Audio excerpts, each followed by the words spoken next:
మీనము వారికి కనుక చూసుకున్నట్లయితే ప్రస్తుతం మీకు రాశిలో శని కుజుడు ఉంటూ శుక్రగ్రహము 2వ భావం నుంచి 3వ భావంలోకి ఎంటర్ అవుతుంది. స్వక్షేత్రం స్వక్షేత్రంలో శుక్రుడు 3వ భావంలో ఏప్రిల్ 19వ తేదీ నుంచి మే 14వ తేదీ వరకు శుక్రుడు అక్కడ ఉంటాడు, గుర్తుపెట్టుకోండి.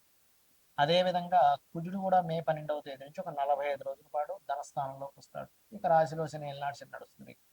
దీని వలన మీకు కలిగేటువంటి ఫలితాలు ఏమిటి, ఏ దేవత ఆరాధన చేయాలి, మరియు అదేవిధంగా ఏ విషయాల పట్ల మీరు జాగ్రత్తగా ఉండాలి, ఎటువంటి నిర్ణయాలు తీసుకోవాలి, మీ జన్మజాతకంలో కూడా శుక్రుడు ఉండేటువంటి స్థితిని బట్టి మీకు ఎటువంటి ఫలితాలు వస్తాయి, ప్రకృతి పరంగా కలిగేటువంటి మార్పులు ఏంటి అనేటువంటి అంశాలు చెప్తుంది నేనైనప్పటికీ చెప్పిస్తుంది సాక్షాత్ లలిత అమ్మవారిగా భావిస్తూ ఆ లలితాంబిక అమ్మవారి యొక్క అనుగ్రహం మీకు పరిపూర్ణంగా కలగాలని మనస్ఫూర్తిగా కోరుకుంటూ, ఇక్కడ ఎప్పుడైతే శుక్రుడు 3లో ఉంటున్నాడో కొంత కొత్త పరిచయాలు ఏర్పడుతుంటాయి. చెప్పాలంటే అది కళారంగాల్లో ఉండేటువంటి వారితో అనుకోండి, ఫ్యాషన్ రంగాల్లో ఉండే వారితో అనుకోండి, కొంతమంది స్త్రీలతో అనుకోండి.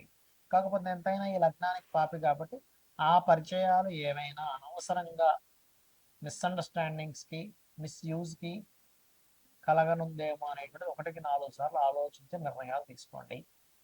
అలాగే ఇక్కడ మరొక విషయం ఏంటంటే ఉద్యోగం విషయంలో కూడా మార్పులు, ఉద్యోగం మార్పు రావడం మూలంగా ఉన్న ప్రదేశం మారడం ఇటువంటి ఫలితాలు ఇస్తుంది, గుర్తుపెట్టుకోండి. అయితే ఈ శుక్రగ్రహం 3లో ఉన్నందుకు గతంలో జరిగిన కొన్ని ఘర్షణలు ఉంటాయి. ఒక్కొక్కసారి మన టైం బాగుంటే వెళ్ళి కూర్చొని మాట్లాడుకుంటే సెట్ అయిపోతుంది, కొన్నిసార్లు మనం మాట్లాడదామన్నా సెట్ కాదు. కానీ శుక్రుడు ఎప్పుడైతే 3వ స్థానంలోకి వస్తున్నాడో సౌమ్యంగా కూర్చొని కూల్గా మాట్లాడుకుంటే కొన్ని విషయాలు అవి సమసిపోయేటువంటి సమయం నడుస్తుంది, గుర్తుపెట్టుకోండి. అదేవిధంగా కుజుడు 2వ భావంలోకి వస్తున్నాడు. కుజుడు 2లోకి వస్తున్నప్పుడు ఏంటంటే కొంచెం ఎవరైనా సరే ఈ ఈ కొన్ని ఎస్ఐ సంబంధించినవి, లేకపోతే పోలీస్ సంబంధించినవి ట్రైనింగ్స్ ఇస్తూ ఉంటారు, అటువంటి వాటికి అనుకూలంగా ఉంటుంది భూమి మూలంగా అనుకూలత. కాకపోతే 2వ భావంలోకి వెళ్తున్నందుకు అగ్నితత్వ రాశి అయినందుకు అన్నదమ్ములతోని, కుటుంబ సభ్యులతోని, కొంత భూమి మూలంగా, కొన్ని ఫ్యాక్టరీస్ సంబంధించిన వాటి మూలంగా కొంత ఘర్షణ యోగాన్ని ఇస్తాడు ఇక్కడ. ఆ యొక్క ఘర్షణ సంబంధించినటువంటి విషయాన్ని ఇక్కడ చూపిస్తున్నాడు. కాబట్టి కుజుడు ఎప్పుడైతే మీకు మే 12వ తేదీ నుంచి 2వ భావం ధనభావంలోకి వస్తున్నాడో ధనము, భూమి, ఫ్యాక్టరీస్ కొంత ఘర్షణ అనేటువంటిది ఇస్తున్నాడు. కాబట్టి ఈ యొక్క విషయంలో కాస్త జాగ్రత్త వహిస్తూ ఉండండి. మీరు నిత్యము రాజరాజేశ్వరి అమ్మవారి యొక్క ఆరాధన చేయండి, అన్ని విధాలా బాగుంటుంది. అయితే ఎవరికైనా పర్సనల్ చార్ట్లో శుక్రగ్రహం చాలా ప్రాధాన్యత వహిస్తుంది, గుర్తుపెట్టుకోండి. ఎందుకు అంటే శుక్రుడు ధనాన్ని ఇచ్చే కారకుడు, ధనం మూలం ఇదం జగత్. కాబట్టి మనం చూడండి, ధనం వల్ల సంతోషం రాకపోవచ్చు, కానీ ధనం వల్ల గౌరవం వస్తూ ఉంటుంది ప్రపంచంలో. ఎందుకంటే జగత్తు మొత్తం ధనం మూలంగానే నడుస్తూ ఉంటుంది. కాబట్టి ఇక్కడ ధర్మబద్ధంగా ధనం సంపాదించమని శాస్త్రం చెప్పింది. కాకపోతే ఈ ధనానికి కారకుడైనటువంటి శుక్రగ్రహం ఏదైతే ఉందో, ఈ శుక్రుడు ప్రధానంగా మీకు రాశిలో ఉంటే ఏంటి, 12 భావాల్లో ఉంటే ఏమిటి అనేది చూసుకునే ముందు అసలు మీది లగ్నం ఏమిటి అనేటువంటిది తెలుసుకోగలగాలి. అంటే మీది గురువర్గ లగ్నమా, శనివర్గ లగ్నమా?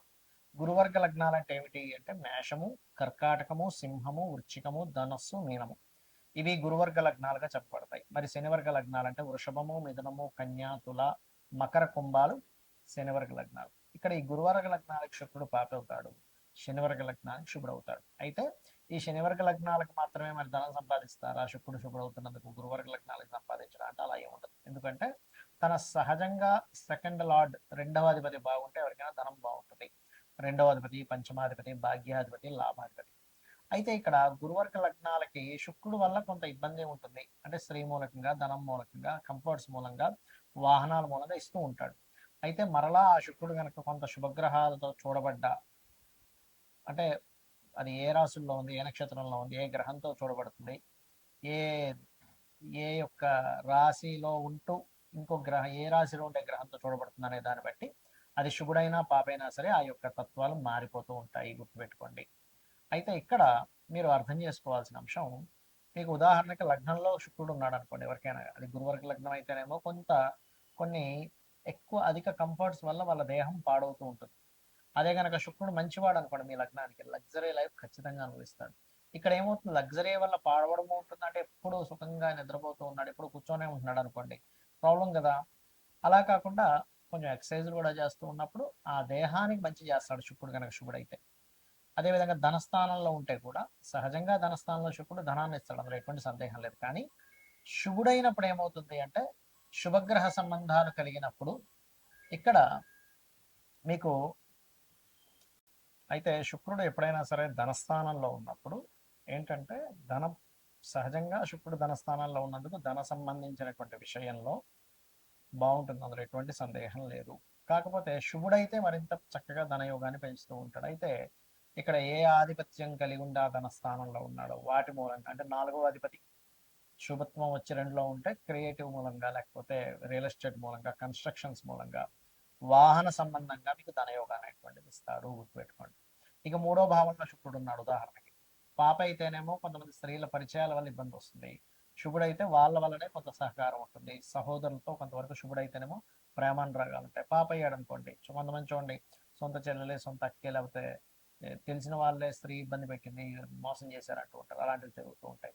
4వ భావంలో కనుక శుక్రుడు మీకు బాగుంటే ఖచ్చితంగా గృహయోగము, వాహన యోగం ఖచ్చితంగా ఉంటుందని చెప్పొచ్చు. అది శుభుడై బాగుంటాయి.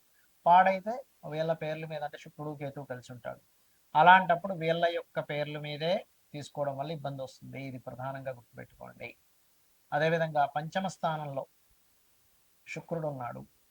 అప్పుడు ఏంటంటే శుభుడైతేనేమో వాళ్ళ సంతానానికి ముఖ్యంగా ఏంటంటే ఈ వివాహ సంబంధించినటువంటి విషయంలో ఏదైనా ఇష్టపడి సంబంధాలు రావడము, లేదా పంచమంలో ఉన్నప్పుడు సంతానానికి కళల మీద ఇంట్రెస్ట్ కలగడం జరుగుతుంది. అదే పంచమంలో పాడై ఉన్నాడు అనుకోండి శుక్రుడు, ఉదాహరణకి మీకు, అప్పుడు కొంతమంది చూడండి సంతానం ఏదో సినిమా ఫీల్డ్ అనో లేకపోతే ఇంకేదో కళలు అనేది అక్కడ వ్యసనాలు పాడైపోతూ ఉంటారు, అటువంటివి కలుగుతూ ఉంటాయి.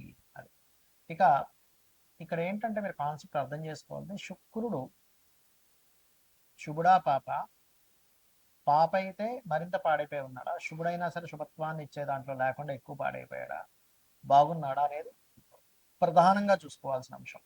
ఇప్పుడు ఈ శుక్రుడు 6లో ఉన్నాడు అనుకోండి, ఎవరికైనా శుక్రుడు 6లో ఉన్నా 11లో ఉన్నా ముఖ్యంగా వివాహ జీవితం మీద ఎఫెక్ట్ చూపిస్తాడు. కాబట్టి వివాహ సంబంధించినటువంటి అంశంలో ఎక్కువ ఇబ్బందినిస్తూ ఉంటాడు.